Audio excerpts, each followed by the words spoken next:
I'm Nathan Coburn, and Dr. Doom is the hero of Avengers Doomsday. Yes, you heard that right. In this video, I'm going to explain the real story behind Avengers Doomsday. Why Doom is kidnapping the children of the heroes, why the multiverse is already doomed, and why this movie isn't about stopping a villain, it's about choosing which universe gets to survive. By the end of this video, you'll understand the full plot to Avengers Doomsday, and why the Avengers may be fighting on the wrong side. Let's get into it.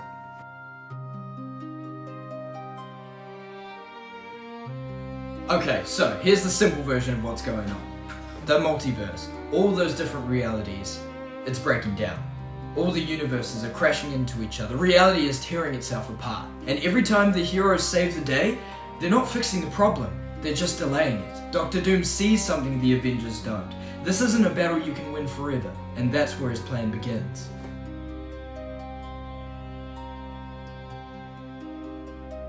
Dr. Doom is not trying to take over everything. He's not doing this for power, he's not doing this to be worshipped, he's just trying to save his universe. From Doom's perspective, science has failed, magic has failed, he's seen heroes fail, he's seen gods fail. The multiverse itself is the problem.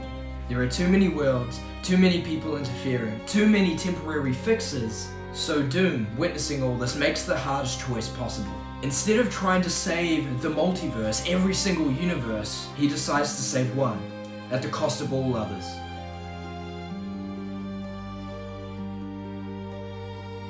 Here's the twist. I believe that Tony Stark was always a version of Dr. Doom. Same intelligence, same ego, same desire to protect the world. The only difference? The Tony we know was adopted by the Starks. Instead of growing up to become Dr. Doom, he grew up to be Iron Man. Tony Stark learned sacrifice. Victor Von Doom learned to control the outcome. Tony gave his life to save everyone at the end of Avengers Endgame. But from Doom's perspective, it didn't solve anything. The multiverse was still collapsing. To Doom, Iron Man wasn't proof that sacrifice works. He was proof that good intentions aren't enough.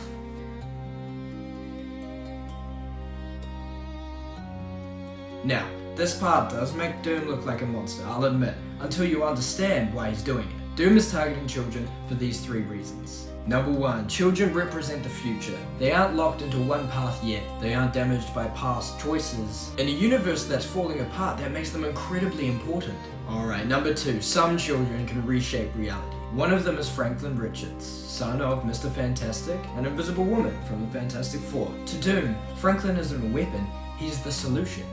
Number three, the children stop heroes from interfering.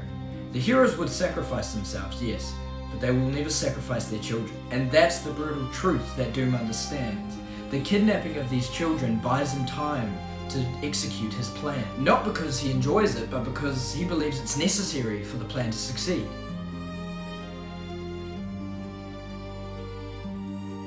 Because I believe he's not planning to build an empire, he's planning to build one sealed timeline, one reality, cut off from the multiverse, free from incursions, and stable forever.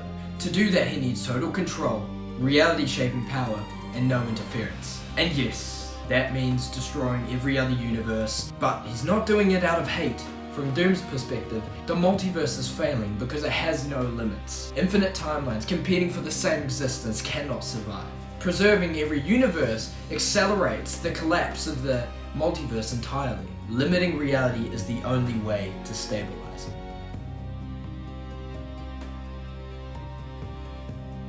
And this brings me to the moral dilemma. This is what Avengers Doomsday is really about. Not good versus evil, but this question. Would you rather let every universe slowly die, or destroy all but one to guarantee continued survival? Doom chooses certainty, the Avengers choose hope, and this choice splits them apart. Every hero reacts based on who they've always been. Some believe no one has the right to decide who lives. Some believe someone has to. Others believe Doom might be right, but can't accept the price. That's why this story works, because there's no clean answer.